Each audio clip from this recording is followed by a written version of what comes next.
It was midnight in a town that no map remembers, in a far-flung corner of the frontier. Under a moon masked by drifting gray clouds, a single silhouette stood by the wooden hitching rail, hand hovering just a hair's breadth above the holster. The air was still, and the desert wind carried a whisper of gunmetal and old scars. It is here, on the cracked planks of that boardwalk, under the dim glow of a lantern swinging in the doorway of a saloon, that the story of the revolver begins. Not just any iron-barreled piece of hardware, but the revolver that, in the wild terrain of the settlement, shaped destinies, forged legends, and left its mark on history itself.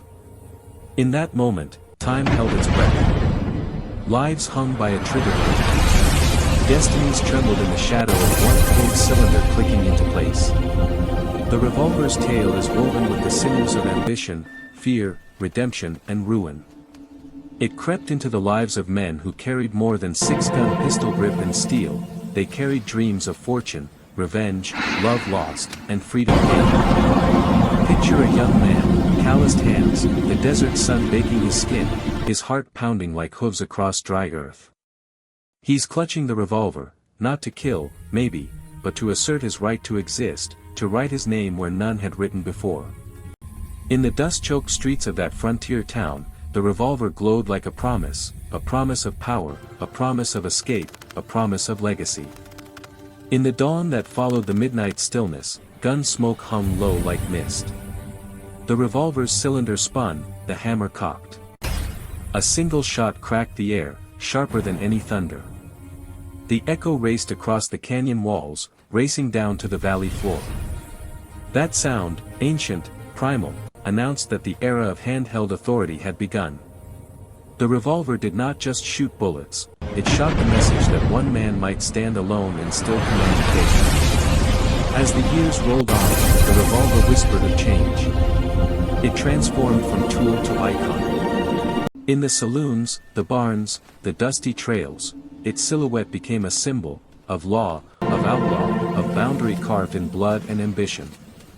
Legends sprung up like tumbleweeds in the wind, the lone marshal whose revolver boomed justice when the town sheriff had fled, the nameless gunslinger whose revolver's echo lingered after he had ridden off into the dusk, the bandit queen whose revolver was as much charm as threat, dancing between shadow and flame. The revolver shaped their stories, and their stories shaped the myth of the Wild West. But behind the legend, there was pain. With every pull of the trigger, there was a cost. A friend lost, a love shattered, a promise broken. The revolver was not just the agent of triumph, it was the vessel of consequence. Men who believed they held freedom in the grip of the gun discovered instead that they held a mirror, their reflection stared back at them, twisted by violence, fear, regret. And the frontier, unforgiving, demanded a reckoning. In the lonely nights under the star-blanketed sky, the revolver would lie silent beside the bedroll, its cold steel shining faintly in the lantern light. And the man would ask himself, what did I gain? What did I lose? The revolver had delivered the price of ambition, and the balance sheet was written in more than gold and land.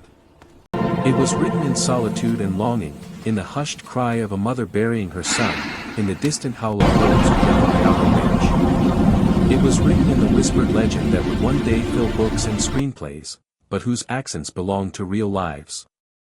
Then came a turn, a moment of revelation that changed everything. A wandering preacher, boots caked in dust, arrived at the town with nothing but faith in his eyes and a Bible in his saddlebag. He watched the revolver wielders swagger and swagger until their shadows grew longer than their lives. He stood in the dusty square and called the people to see beyond the steel. He told them that the revolver might win you the fight, but it could not win the war within. And as he spoke, a young gunslinger, once feared, once celebrated, lowered his revolver, his eyes full of something neither fear nor pride, but regret. In that charged moment, the revolver's meaning shifted. It became not just the instrument of survival or supremacy, but the symbol of choice. The choice to draw, or the choice to shoot. The choice to avenge, or the choice to forgive. The frontier had provided the battleground, but the true battleground was always inside the man. The awe-inspiring revolver revealed not only the power of steel, but the power of decision, of will, of the heart's touch. From that day on, the revolver's legend was no longer confined to bullets and duels, it extended to redemption, to hope, to the fragile possibility of something more. In the decades that followed, as railways cut across the plains and towns sprouted like iron in the prairie, the revolver's place in history became cemented. It shaped the terrain of law and order, of frontier justice, of myth-making. The image of the cowboy with a revolver against the dying light of day became the emblem of an age. But the revolver also shaped silence. The silence of the gunfight aftermath. The silence of a man looking at his reflection in the polished barrel and seeing a stranger. The silence of the grave dug under the cottonwood tree where the frontier dust never quite left the tombstone. It shaped legacy, how a man's moment with a revolver could echo through generations. Yet there is more, the revolver carried a more. It reminded the world that power unbridled becomes a hollow triumph. That the quick draw might win the gunfight, but slow decisions win the soul. That the myth of the Wild West might shine bright, but the men behind the myth still bled, still wept, still turned their faces away to hide the scars. The revolver worked in the wild not simply by spinning cylinder and hammer dropping, but by teaching that the flicker between life and death, between fame and oblivion, between justice and vengeance, rests less on the tool and more on the hand that uses it. It worked by exposing the truth that if you hold the gun tight, you may lose your grip on everything else. So when you trace the path of the revolver from its cold forge to the hot boardwalks, from the prairie winds to the saloon's lamplight, you see that it shaped history not because it was the deadliest piece of metal, but because it carried meaning. It carried the spirit of men who believed they could command the horizon. It carried the fear of men who knew the horizon might command them. It carried the yearning of men who sought to transcend themselves. The revolver turned in their hands and spun a destiny. In the end, the revolver sits now in museums, in old photographs, in black and white reels, but its ghost still wanders the canyons and hills. It rusts in barns, lies forgotten in attics, but its legend endures in every silhouette of a cowboy at high noon, every whisper of wind across a dusty road, every heartbeat of someone who chooses to stand and face what comes. The revolver worked in the Wild West, and by doing so, it helped shape history, not just by its bullets, but by the baritone of stories that rose after the smoke cleared. And so we arrive at the final dusk. The boardwalk creaks. The lantern flickers. The revolver is holstered.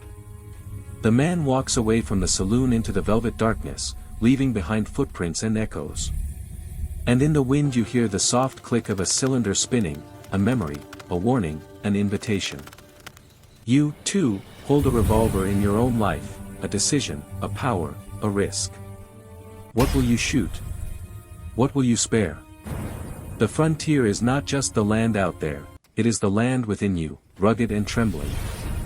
The legend is not just in the revolver, it is in your choice to pick it up, or leave it down. As the stars blaze overhead, silent witnesses to every rise and fall, the revolver's legacy whispers, you carve your history not just by drawing, but by holstering. And if you choose wisely, the echo you leave will be louder than any gunshot.